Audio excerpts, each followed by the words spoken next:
अस्सलामुअलैकुम। पटेल नगर अंबरपेट से शिकायतें सामने आ रही है। एसआईआर फॉर्म्स की डिस्ट्रीब्यूशन को लेकर एआईएमआईएम लीडर मोहम्मद नईम ने फौरन एक्शन की डिमांड की है। इनका कहना है कि कई एलिजिबल वोटर्स जिनके पास वैलिड डॉक्यूमेंट्स मौजूद है उनको भी फॉर्म्स नहीं दिए जा रहे। नईम ने वार्निंग दी है कि अगर मसला जल्द ही ठीक नहीं हुआ तो ये पीसफुल एहतजाज शुरू करेंगे। इन्होंने कहा कि वोटिंग का हक हर शहरी का बुनियादी डेमोक्रेटिक राइट है और अगर किसी को भी एडमिनिस्ट्रेटिव प्रॉब्लम्स की वजह से फॉर्म से महरूम किया जा रहा है तो ये बहुत सीरियस बात है। इसी बीच तेलंगाना हाईकोर्ट ने भी एक अहम ऑब्जर्वेशन दिया है जो एसआईआर प्रोसेस को लेकर काफी डिस्कशन का सबब बना हुआ है। कोर्ट ने इलेक्शन कमीशन ऑफ इंडिया यानी ईसीआई को कहा है कि उन कॉन्स्टिट्यूएंसीज में उर्दू एनुमरेशन फॉर्म प्रोवाइड करने पर गौर करे जहां उर्दू बोलने वाली आबादी 20% से ज्यादा है। कोर्ट का मानना है कि इलेक्शन प्रोसेस सिर्फ एक फॉर्मल एक्सरसाइज नहीं बल्कि ये इंश्योर करना भी जरूरी है कि किसी भी माइनॉरिटी को सिस्टम से बाहर करने वाला महसूस न हो। जस्टिस बी विजय सेन रेड्डी ने मंडे को हियरिंग के दौरान कहा कि जब दुनिया की सबसे बड़ी डेमोक्रेसी के इलेक्शन कंडक्ट किए जा रहे हो तो इलेक्शन कमीशन के पास हर प्रैक्टिकल मसले का सोल्यूशन होना चाहिए। कोर्ट ने यह भी कहा कि पॉसिबल नहीं है कि देना के एक एक्सेप्टेबल जवाब नहीं हो सकता। जज ने पूछा कि जब गवर्नमेंट डॉक्यूमेंट्स मल्टीपल लैंग्वेज में अवेलेबल हो सकते हैं तो फिर एनुमरेशन फॉर्म मल्टीपल लैंग्वेज में क्यों नहीं हो सकते। पिटिशनर के सीनियर काउंसिल वी रघुनाथ ने कोर्ट को बताया कि greater Hyderabad municipal corporation limit के बाहर जो एसआईआर फॉर्म डिस्ट्रीब्यूट हो रहे हैं वो सिर्फ तेलुगु में है। इनका कहना था कि ये लैंग्वेज माइनॉरिटीज, इमिग्रेंट पॉपुलेशन और खास तौर पर उर्दू स्पीकिंग वोटर्स के साथ डिस्क्रिमिनेशन जैसा है। हर वोटर को अपनी समझ की जुबान में फॉर्म मिलना इसका कॉन्स्टिट्यूशनल राइट है। दूसरी तरफ इलेक्शन कमीशन के काउंसिल ने कोर्ट को बताया कि तेलुगु स्टेट की फर्स्ट ऑफिशियल लैंग्वेज है और हैदराबाद डिस्ट्रिक्ट में पॉलिटिकल पार्टी से कंसल्टेशन के बाद इंग्लिश फॉर्म यूज किए जा रहे हैं। साथ ही ये भी कहा गया है कि बूथ लेवल ऑफिसर्स के पास उर्दू डमी फॉर्म्स अवेलेबल है ताकि वो वोटर्स की मदद कर सके। कोर्ट ने फिलहाल करंट अरेंजमेंट्स में डायरेक्ट इंटरफ्रेंस नहीं किया लेकिन ईसीआई को डायरेक्शन दिया है कि अगले हियरिंग तक उर्दू फॉर्म प्रोवाइड करने का फैसले पर अपना स्टैंड क्लियर करे।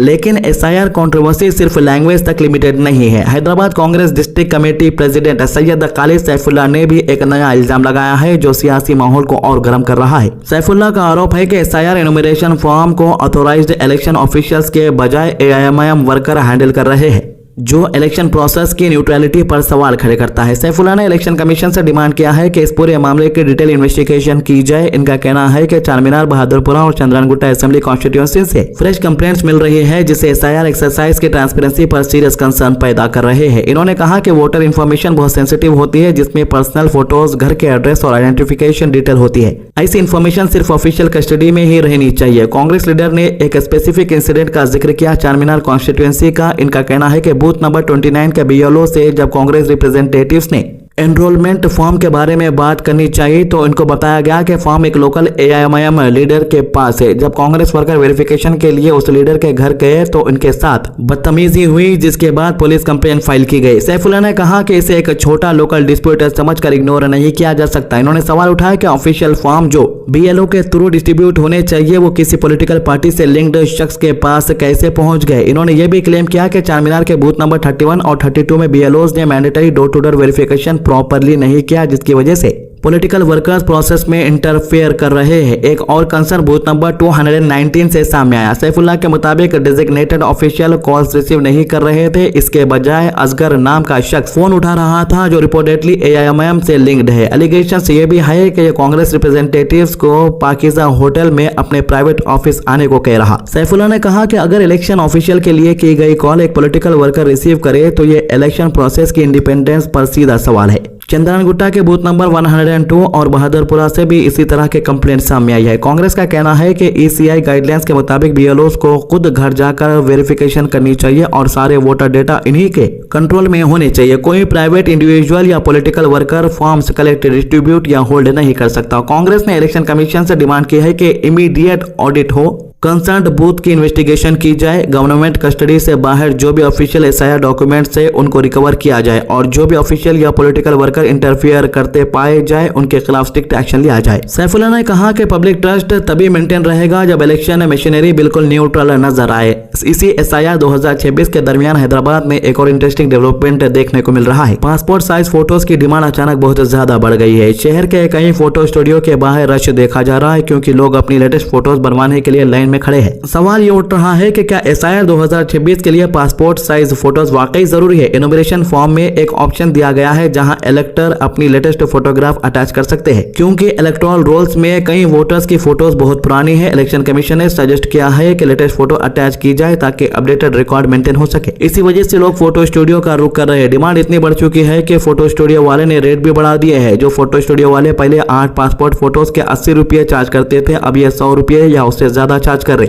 लोग इन्फ्लेटेड प्राइसेस के बावजूद फोटो बनवा रहे हैं क्योंकि इन्हें लगता है कि लेटेस्ट फोटो लगाने से इनका वेरिफिकेशन स्मूथली कंप्लीट हो जाएगा। फिलहाल हैदराबाद और तेलंगाना के दूसरे डिस्ट्रिक्ट में इनोमिनेशन फॉर्म की डिस्ट्रीब्यूशन जारी है। जल्द ही booth level officer field forms collect करना शुरू करेंगे। ये प्रोसेस 24 जुलाई तक कंटिन्यू रहेगा। इसके बाद कलेक्टेड फॉर्म्स को BLO ऐप में डिजिटलाइज किया जाएगा और फाइनल सबमिशन किया जाएगा। अपलोडेड फोटोज भी इसी डिजिटल प्रोसेस का हिस्सा होंगे। अब पूरे हैदराबाद और तेलंगाना में एक ही सवाल घूम रहा है, क्या SIR 2026 एक स्मूथ वोटर वेरिफिकेशन एक्सरसाइज बनाएगा या फिर लैंग्वेज कंट्रोवर्सी, पॉलिटिकल एलिगेशन और एडमिनिस्ट्रेटिव कंप्लेंट्स इस प्रोसेस को और ज्यादा कंट्रोवर्शियल बना देंगे। आने वाले दिनों में इलेक्शन कमीशन का रिस्पांस बहुत अहम होगा क्योंकि यह सिर्फ फॉर्म का मसला नहीं बल्कि डेमोक्रेसी, वोटर राइट्स और पब्लिक ट्रस्ट का भी एक सवाल बन चुका है। रिसेंटली SIR को लेकर एक शख्स की जान भी जा चुकी है क्योंकि उनका जो नाम था, एड्रेस प्रूफ था, उसके अंदर काफी ज्यादा मिस्टेक थी। उन्होंने 1.5 लाख रुपए खर्च करने के बावजूद भी वो करेक्शन सही नहीं हुआ। देखिए भाई, मेरा सजेशन यही है कि किसी को घबराने की जरूरत नहीं है। अगर आपके वालिद का या आपके नाना नानी का किसी का भी अगर 2001 की लिस्ट में नाम नहीं है तो आप किसी भी रिश्तेदार से लिंक कर सकते हैं। काफी जगहों पर ऐसा किया गया है। इसके लिए आप लोकल लीडर से मशवरा कर सकते हैं, BLO से भी मशवरा कर सकते हैं। तो आवाम क्या कह रही है इस मामले को लेकर, आइए सुनते हैं। 1 घंटे से हमारा बच्चा आके ठहरा, मम्मी को बुला के लाओ, बोले मम्मी आए बाद में से ही बच्चे को नहीं दे रहे। बच्चे का काम खराब, कितना बोल के फिरना हम लोग ये फिरा के बेजार कर दे, देते नहीं देते। आखिरी में एक बात बोलो, हमको घर पे भी नहीं आ रहे लोग। ये क्या नंबर है आपका? 138 है BLO का नंबर। यहाँ पर पटेल नगर चौरस्ते पे BLO आ रहे हैं। सिंगल जो पर्सन आ रहा है उनके लिए फॉर्म दे रहे हैं। फैमिली मेंबर के अगर 5 अगर हम वोटर ID या आधार कार्ड कुछ भी लेके आ रहे हैं उसके बावजूद भी नहीं दे रहे हैं क्योंकि कोई लोग घर से काम पे जाते हैं, कोई काम से बाहर रहते हैं, उसके बावजूद भी कोई भी BLO रिस्पॉन्सिबिलिटी नहीं ले रहा है। यहाँ पे 138 बूथ नंबर जो BLO का नाम है रम्या तेजा, मैडम रम्या तेजा नाम है और उनके सुपरवाइजर अरुण कुमार है।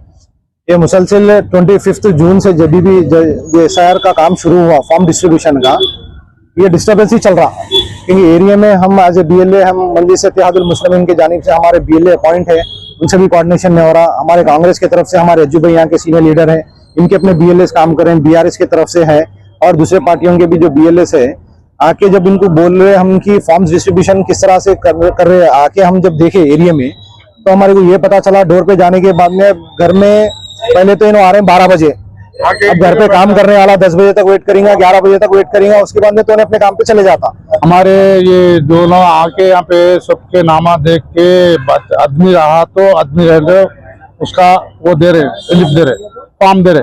नहीं तो हम लोगों के पास तो ये है वो कार्ड है बच्चों के, बच्चे बाहर है इधर चले गए और दूसरी जगह, अब हम दूसरे जगहों पे हम मालूम करें तो वहाँ दे रहे भाई। यहाँ एक है हमारी ये मैडम है जो नहीं दे रही उन्हें।